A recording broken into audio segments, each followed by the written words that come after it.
Grüß euch und herzlich willkommen in diesem Video. In diesem Video dreht sich alles um die neue Canon EOS R. Die erste spiegellose Vollformatkamera von Canon. Los geht's! Alex, du hast dir ein paar Spickzettel vorbereitet, einen kleinen Schummelzettel hast du dir geschrieben. Ja genau, ich brauche diesen Schummelzettel leider ein bisschen, weil es doch sehr viele Daten sind und ich möchte euch nichts vorenthalten. So möchte ich anfangen. Moment einmal. Kamera. Vielleicht. Sehr nett, vielen Dank. Ja, und wie ihr seht, das ist sie. Das ist die Canon EOS R, in dem Fall mit einem 50 mm Festbrennweitenobjektiv mit RF-Bajonett. Und da kommen wir schon zum ersten Punkt der Canon EOS R. Die Canon EOS R ist die erste spiegellose Vollformatkamera. Das bedeutet, sie fotografiert mit 30,3 Megapixel auf einen 36 x 24 mm CMOS-Sensor. Zu dem Bajonett, weil ich es vorher schon gesagt habe, wie wir es von Canon kennen, gibt es EF, EFM, EFS und jetzt auch ein R-Bajonett, ein RF-Bajonett. Aber es gibt natürlich hierfür auch einen Adapter, dass ich sowohl auch die anderen alten Objektive, die anderen Objektive, die man bereits besitzt, auch mit dieser Kamera verwenden kann. Wohlgemerkt, wenn ich ein Objektiv, zum Beispiel ein EFS-Objektiv, mit dieser Vollformat verwenden möchte, habe ich natürlich in voller Auflösung einen Schatten am Bild, weil natürlich das Objektiv nicht das andere Objektiv nicht ausgelegt ist für ein Vollformat-Sensor, sondern das halt APS-C ist. Ja, die Kamera fühlt sich an wie eigentlich eine vollwertige DSLR. Ich habe hier gut Platz, so mit meinen Fingern reinzukommen. Auch der Auslöser lässt sich gut finden. Ich habe ein Touch-Display. Ich kann das in relativ alle Richtungen schwenken, wie Canon das bei den meisten Kameras schon macht. Es ist halt, wie gesagt, Touch. Der Viewfinder ist nicht optisch, sondern digital. Das heißt, das Bild wird über das Objektiv und den Sensor quasi weil es ja digital ist, auf ein 0,5 Zoll großes Display transferiert und mir angezeigt. Also durch viele Vorteile hat, ich sehe alles relativ klar, und wenn ich zum Beispiel von Autofokus auf manuellen Fokus umstelle, dann habe ich sogar die Hilfe, dass mir der Fokusbereich auch rot markiert und dargestellt wird. Die Besonderheiten zu dieser Kamera: die Kamera selbst wiegt, also nur der Body, ich zeige das mal kurz, nur der Kamera-Body, das ist das hier, der selbst wiegt 580 Gramm, und wie ihr hier sehen könnt, ist der auch bei einer Abnahme ist der Sensor geschützt. Das ist gut, weil wenn ich jetzt beim Objektivwechsel, zum Beispiel irgendwo in der Wüste oder wo es ein bisschen feuchter ist, möchte ich nicht, dass der Sensor was abkriegt, und dann finde ich das gut, dass wenn man das aufmacht, dass der bereits geschützt ist. Ich habe hier eine 50 mm Festbrennweite, ein Festbrennweitenobjektiv Native mit dem RF-Bajonett. Was ist so besonders an dem RF-Bajonett? Das ist natürlich ausgelegt auf die Canon EOS R, auf das Vollformat, mit ein paar extra Feinheiten. Es ist ausgelegt auf einen super schnellen Autofokus und hat zusätzlich vorne noch so ein so ein Kontrollring, nennen sie das. Diese ist frei zu belegen, also ich kann was auch immer will über die Steuerung, über das Menü drauflegen, welche Funktionen ich auch möchte. Viele belegen es mit einfach der Blende. Ich habe nicht gern die Blende drauf, sondern ich habe eigentlich eher die ISO drauf. Vielleicht werde ich das Ganze auch ändern, dass ich vorne eine Blende habe und hinten die ISO verstelle. Ich weiß noch nicht, wie ich es mache.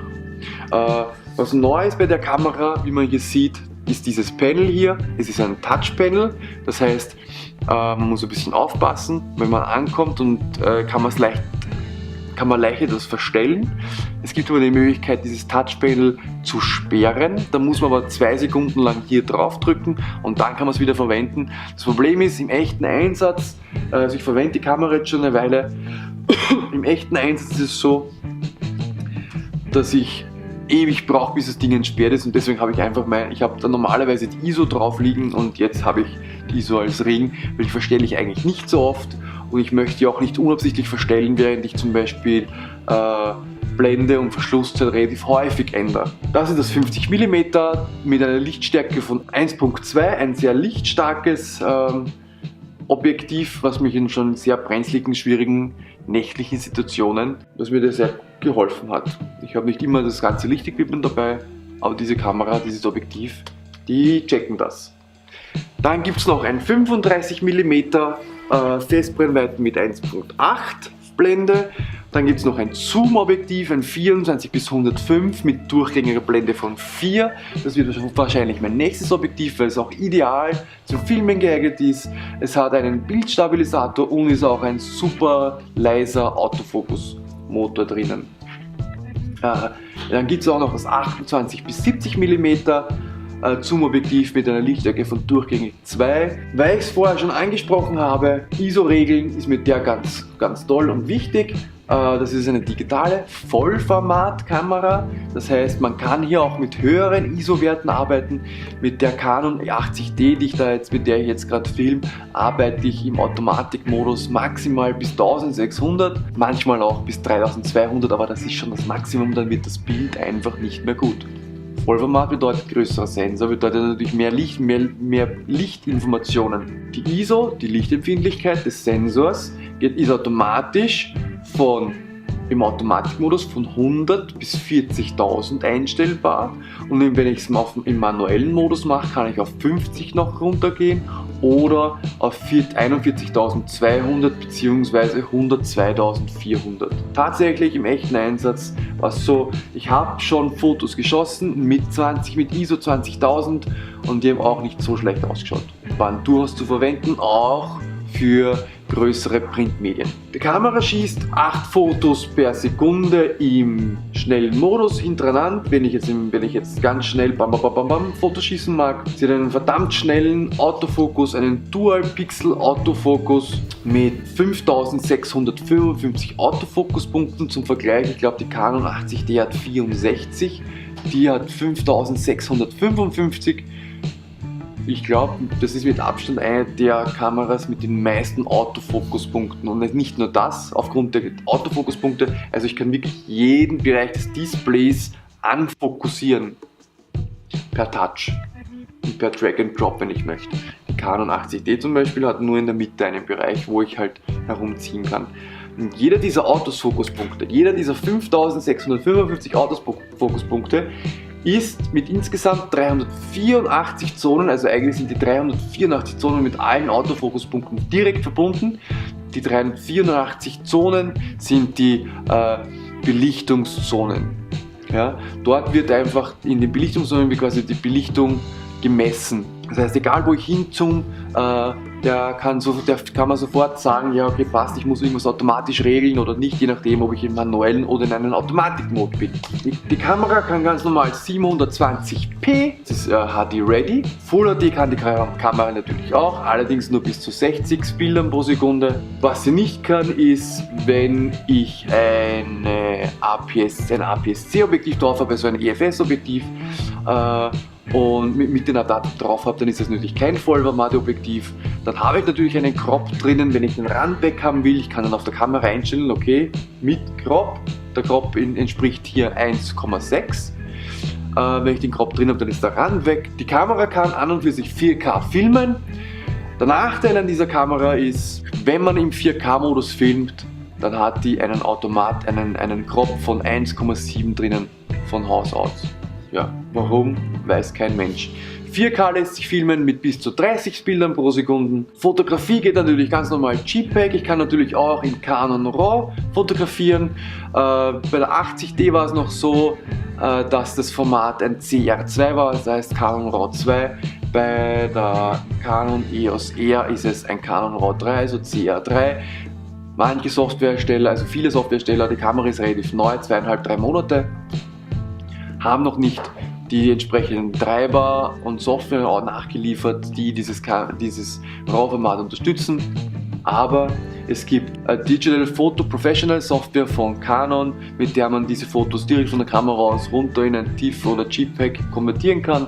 Aber auch Adobe bietet mittlerweile Konverter an, um dieses Kameraformat zu nutzen. Ich persönlich versuche die Bilder so zu schießen, dass ich kaum nachbearbeiten muss. Das heißt, ich verwende derzeit JPEG, weil mir einfach das Herumkonvertieren einfach nur furchtbar auf die Nerven geht.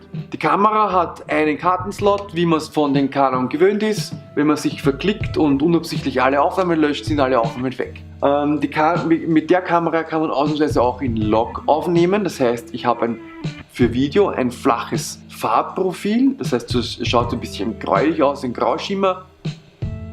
Was aber gut ist, weil ein flaches Farbprofil gewährt mir in der Post-Production, das heißt im Schnittprogramm dann die Möglichkeit, sowohl aus den Schatten als auch aus den Highlights die entsprechenden Details zu ziehen und miteinander zu verbinden und mit dem entsprechenden Color Grading ein gutes Bildmaterial zu liefern. Ich kann fast alle Elemente, Steuerelemente, die ich hier habe, frei belegen. Wie ich schon mit dem ISO erklärt habe, ich kann mir da Aperture, also Blende, Verschlusszeit, ISO drauflegen. Ich kann in Canon Log Video filmen, 8-Bit, 10-Bit, aber für 10-Bit brauche ich ein Kabel und externes Speichermedium. Zum Umschalten zwischen dem Modus habe ich jetzt nicht mehr einen Switch, sondern ich muss drücken Mode und Info, da kann ich hin und her springen zwischen einem Fotoprofil oder einem Videoprofil. Wenn ich im Fotoprofil bin und schnell zum Videoprofil mit allem drum und dran springen möchte, dann hinterlege ich mir meine Videoprofilaufnahmen wie zum Beispiel Blende, Verschlusszeit, welche Art von Fokus und speichere ich mir unter C3, dieser Speicheroption C3. Und wenn ich dann im Fotomodus bin und einfach den Knopf oben drücke, dann springt er sofort in den Aufnahmemodus, holt sich die Einstellungen von C3, führt sie aus, startet das Recording innerhalb einem Bruchteil einer Sekunde. Beende ich den Knopf, geht automatisch wieder in den Fotomodus zurück. Neu ist, im Fotomodus habe ich den VF, also ihr kennt es vielleicht, A, Automatik, P, Programm, M, manuell und so weiter, Verschluss und was wir da alles haben für Modi. Die Canon EOS R hat das erste Mal einen VF-Modus, der bedeutet nichts anderes wie Verschlusszeit, ISO und Blende sind von Haus aus mal auf Automatik. Wähle ich eines aus, kann ich es direkt, ohne dass ich den Programmmode umstelle, direkt einen Wert ändern und die anderen bleiben auf Automatik. Ich kann alle drei ändern, dann ist wie im manuellen Modus, oder ich kann alle drei ganz schnell wieder auf Automatik stellen, ohne dass ich den Modus wechseln muss. Ich brauche nur zu den Einstellungen gehen, was ziemlich praktisch ist. Ja, vom Gewicht her ist es auch sehr toll. Es ist auch ein bisschen teuer, weil wir gerade beim Preis sind. Dieses Video ist nicht gesponsert, ich habe das aus meiner eigenen Tasche gezahlt. Canon hat mich nicht angeschrieben, mich nicht eingeladen und mir auch dieses Ding nicht geschickt. Ich mag einfach, ich stehe einfach auf die Marke. Ich auch nicht. Ja, ich stehe einfach auf die Marke und ich kenne mich mit der Steuerung schon relativ gut aus und habe mich daran gewöhnt. Und deswegen habe ich mir gedacht, ich will auch die Canon EOS R.